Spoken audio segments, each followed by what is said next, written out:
Goodwill pre-market updates for today. U.S. markets. Nasdaq 1.43% up, Dow Jones 0.2% down, S&P 0.24% up. European markets. UK index FTSE 0.41% up, German index DAX 0.67% up, French index CAC 0.06% down.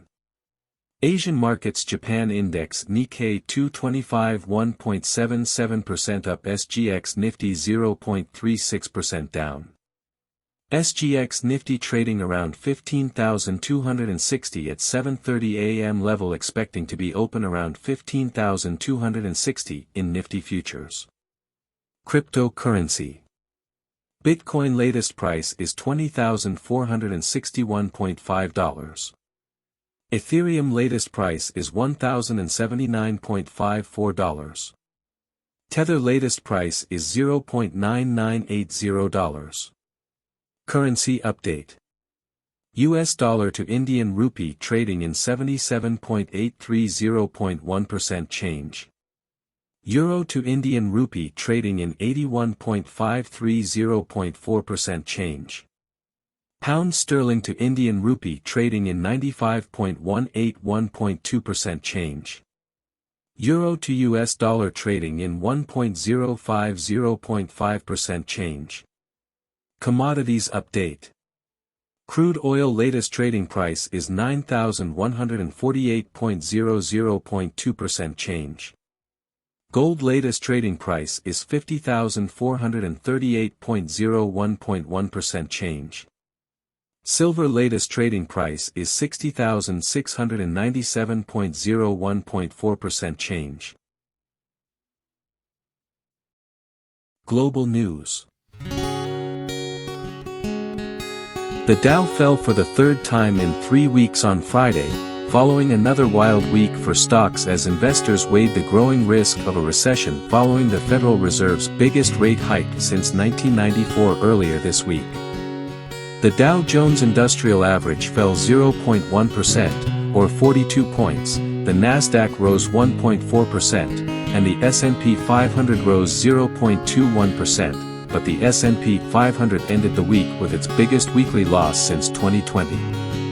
Tech, which is down nearly 30% year-to-date, rebounded from a day earlier as dip buyers were coaxed back into growth stocks after Treasury yields fell for the third day in a row.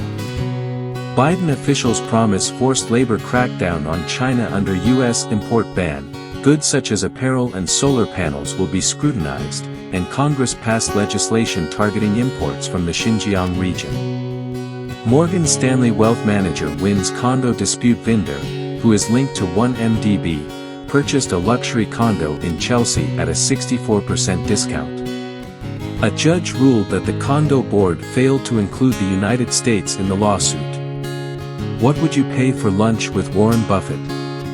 The bidding has reached a new high of $12 million. This is an unrivaled market route in terms of selling prevalence. Sweeping losses have hit the S&P 500 at an unprecedented rate, and there is nowhere to hide with major assets experiencing coordinated declines. U.S. equities end the week with a modest gain, and the greenback recovers from a 2-day drop. Bitcoin and oil fall, and the Bank of America says the stock market sell-off is overdone. A triple witching event occurs.